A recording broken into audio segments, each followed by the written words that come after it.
Hey everyone, Crystal McFadden back here for another Crystal conversation.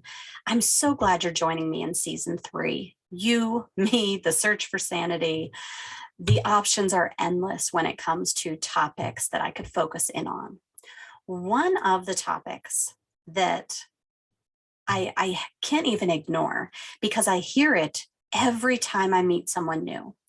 Every time I'm doing a Zoom coaching, every time I'm talking to someone after a speaking event, every time I have a new client in a therapy setting, this 4-word question is almost the first thing when I say, "Hey, so nice to meet you. Tell me what brought you here." Where do I begin? Those 4 words are just, they push right through any other great thing you had been practicing to say or what you thought it would look like in your mind. It's just this relief of, where do I begin? And honestly, the best answer that I can give you is right where you are. The most overwhelming thought of where do I even begin starts with right where you're at. What do you mean? I promised you in the intro episode that I would give you very practical ways to take home to be able to work through these concepts in a manner that brings you benefit, because it's not about hearing my voice. No one wants to say, "Oh man, I'm just going to sit and that Crystal McFadden girl, man, I'm just going to listen to her voice. Man, it's just something I want to do to fill my time." No, you came here to gain some semblance of sanity, of benefit, of oomph to your day. And that's what I want to sort of give to you. So how do you start right where you're at? There are a number of different areas to start. There are a bazillion different tools, and there are so many different approaches, but I'm going to break it down into some sections.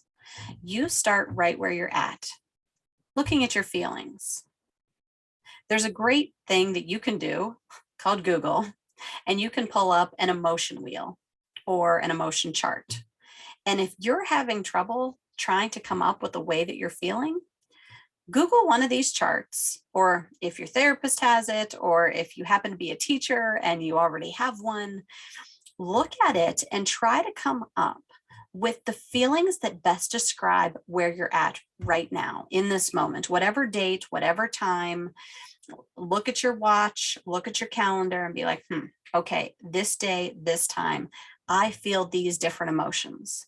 You don't have to justify why you feel them or if they're correct. You just want to make sure they're accurate. Because if you check 10 minutes from now or even 10 hours from now, you may have some overlap, but you are likely to have a number of other different emotions.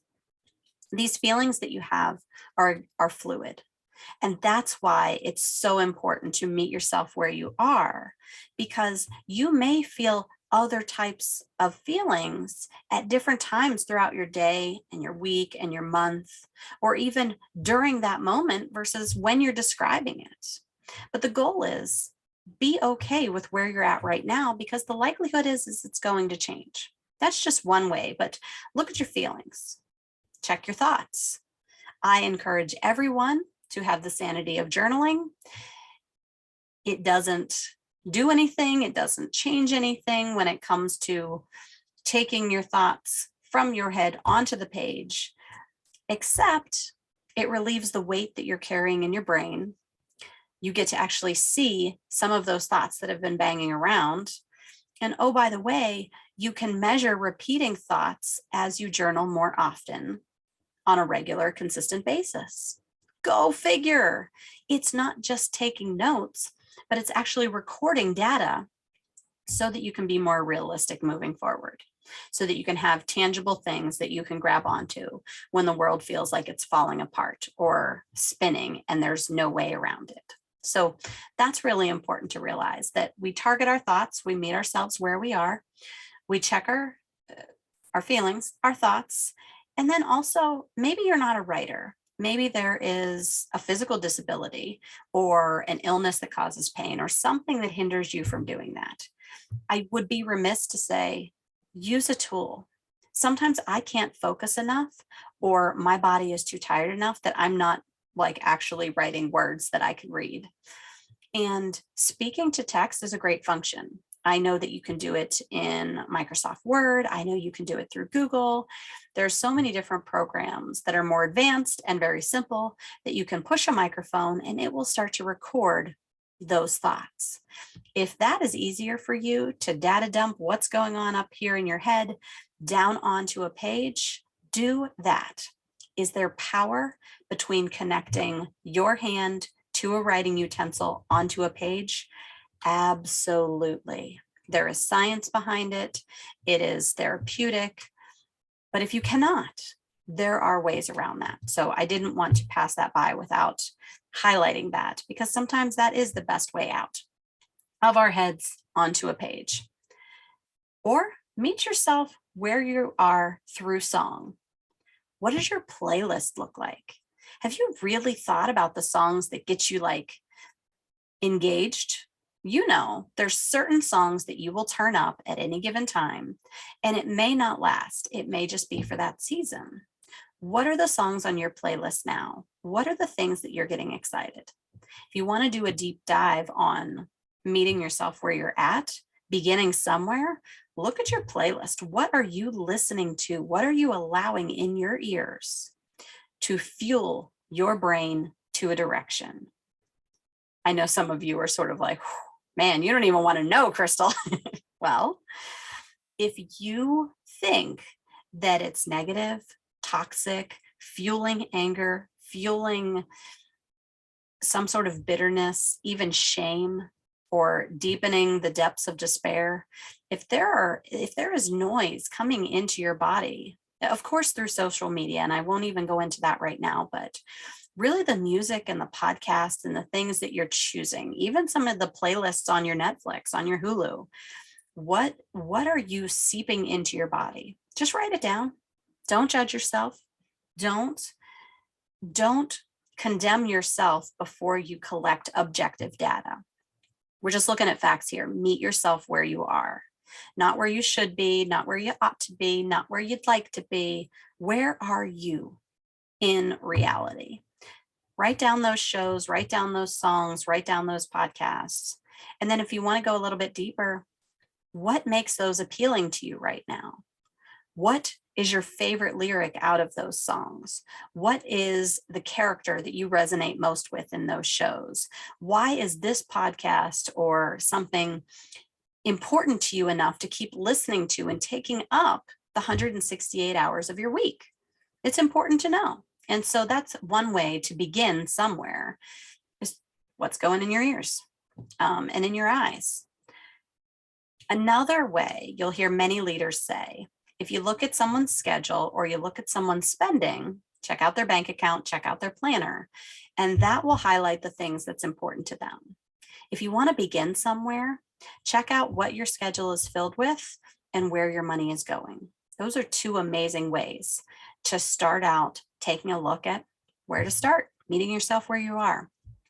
And then sometimes one of the most complicated is looking at the people who are in your life, from the innermost circle of who you have the most contact with. Maybe that's just the kids hanging onto your legs when you're trying to go to the bathroom, or maybe that is the coworkers that you work long hours with. These may not necessarily be the people you want to spend the most time with. But again, we're doing objective observations, data collection. Who is it that you are spending the most time with? And guys, I'm not going to ignore the fact that maybe you're spending the most time with people online. Who do you chat back and forth the most with? Because this impacts the life that you're living. This impacts the thoughts that you're having. This breaches relationships that you should be growing in intimacy with, that is now being blocked because of the conversations that you're having elsewhere. So it's very important to be realistic on who you're spending the most time with. because that amount of time does influence the type of thoughts and emotions and actions that you're choosing in other parts. So where do you begin? Check out the people who take up the most of your energy and time. Wherever you begin, I don't care if it's the feelings, the thoughts, the playlist, the schedule, the money, the people, wherever you begin, it's okay. Hear me. It is okay that it feels a little messy. It is okay that it feels a little disorganized, that there's no rhyme or reason, like you're just mindlessly listing off things. It's okay. Because if we start where we are, we're still taking in information. We're not making change. We're not adopting a new belief. We're not stepping into a plan yet. We don't even have a plan. We're just making observations. So it's okay that it looks messy. There is power in creating a level of comfort and acceptance within the discomfort and the mess that we find ourselves in, because then we're actually starting at the real starting line. If we're trying to create a plan and a life and decisions and understanding around the person we present on social media, around the person and the smile we put on in public, around the person that our church members think we are, and we're not meeting ourselves right where we are, we're essentially giving ourselves a stepladder that only has two legs. And let me tell you, they are not balanced against a sturdy wall. They are ready to tip over as soon as you apply weight or pressure to any given direction.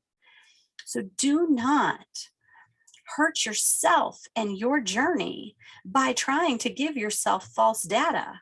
You will fall.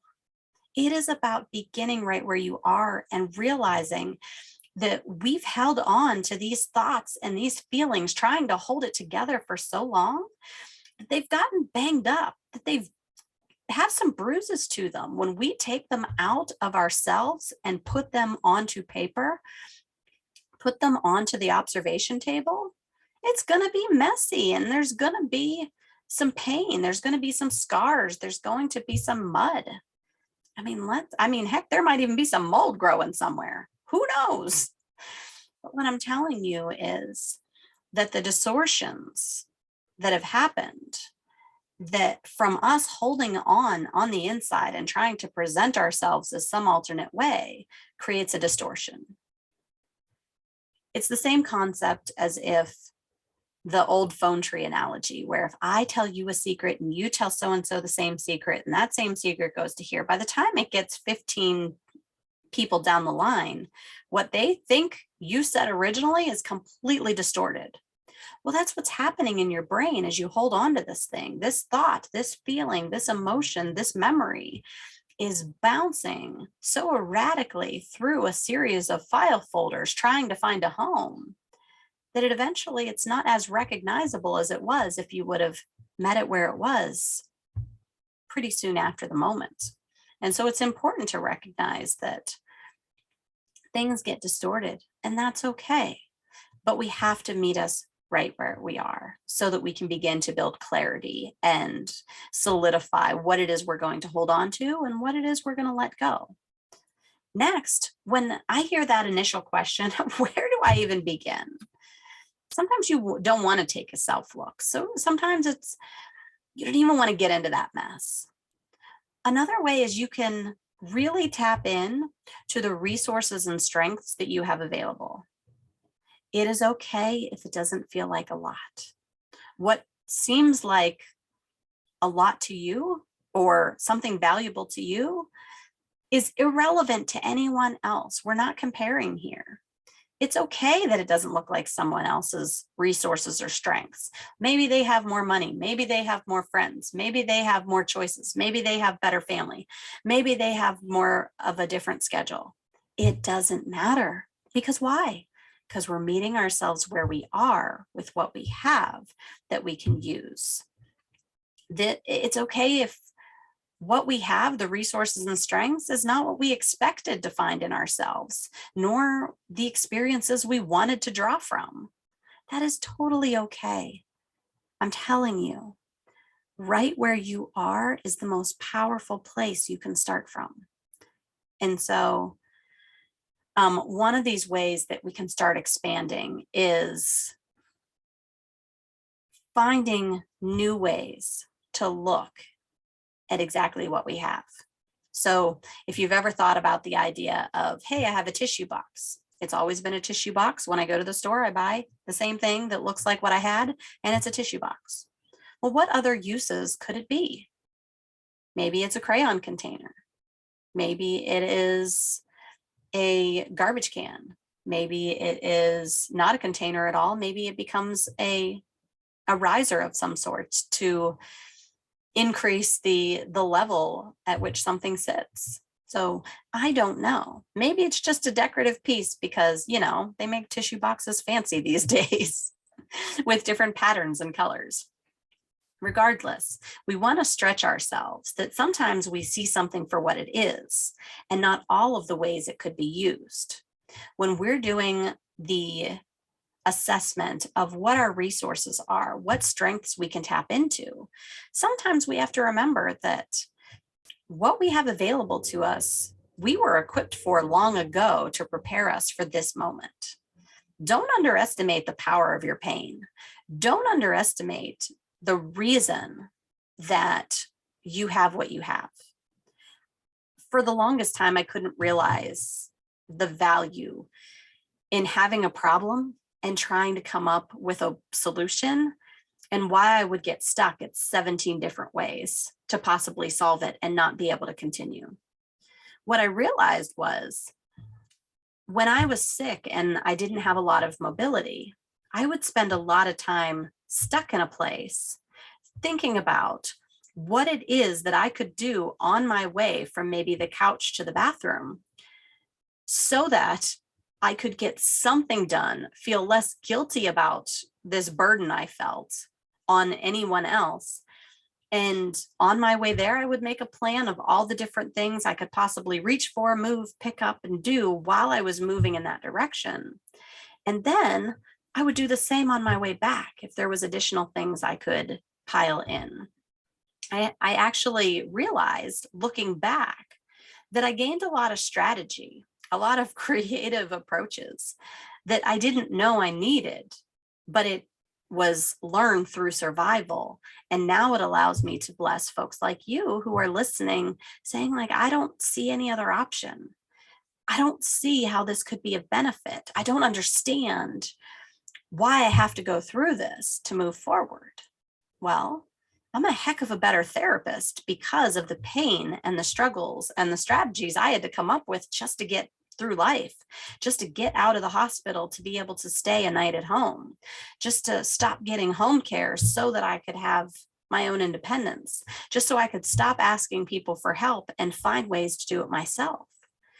There are reasons we experience the pain, but it's not necessarily just to get through. It's how we're going to use that experience, those lessons, that bandwidth of pain tolerance, emotional understanding. Like, there's a lot of compassion that comes with our struggle for others who are going through the struggle. So there's a lot of resources and strengths that you may not have, that you may not have considered as a resource or a strength because it still hurts. And that's okay. It's worth the work. So use what you've got, meet yourself where you are. If you look around and you're like, well, I got a house, there's shelter. That's a resource. That's a source of strength. That's not something that I'm fighting to obtain. It's something I already have. If you have enough ramen to last you this month in the cupboard, hooray, especially if you got clean water to cook it with. Those are resources. Those are strengths. Those are things you can use to sustain yourself to move forward. If you have access to someone who has a farm and is willing to give you extra produce, that's a healthier option that is of no cost and no burden that allows you to make better choices. So give yourself permission to start where you are, but also grow beyond your imagination. Sometimes the solutions we have in mind that make perfect logical sense do not take into consideration all the other variables circulating around us in humanity. Because the reality is, we are all unpredictable and all messy and function off emotions more time than we'd like to admit. So I want to hone in on the fact that God doesn't show off in plans we could have come up with ourselves.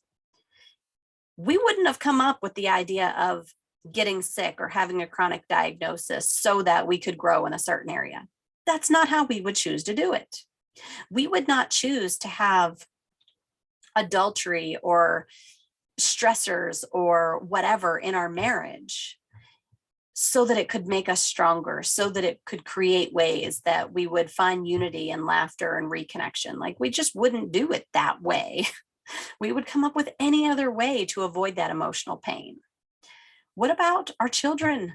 Our children make us learn and grow in ways we would never choose. It makes us the happiest and the most angry all in one breath. We would never choose that, but yet we do, because it grows us. It is the way we were designed to move through our humanity. What about job changes? Sometimes these are not by choice. These are by force, and we would not choose it, but we learn, and often they open up better, more healthy opportunities than we were enduring, because it goes against the grain. We get to see God's sovereignty in things that we wouldn't plan, but he gets to show off. Same with service projects, ways that we go outside of ourselves. Most folks who have gone on a homeless feeding mission, whether it's a one night or an ongoing thing, they will say that they feel like they were blessed more than the people they gave food and blankets and supplies to. Why? Because going outside of ourselves in ways that we would not plan produce fruit that we would not choose to grow. And even devastation, we know. I call them critical incidents. I specialize in responding to workplace critical incidents, a death, a diagnosis, certain incidents that you wouldn't plan to happen, but your people need to work through, grow from, and continue functioning. Devastation can sometimes lead us through seasons that we did not choose, but man, did they teach us a lot.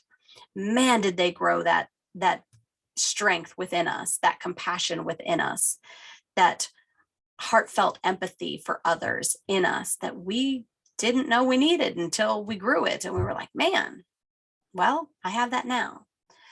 So when you find yourself stuck and overwhelmed by the question, where do I begin? 1, start where you're at. 2, be objective. What do you actually know? 3, what's available to you? The people, places, things, experience, skills, money.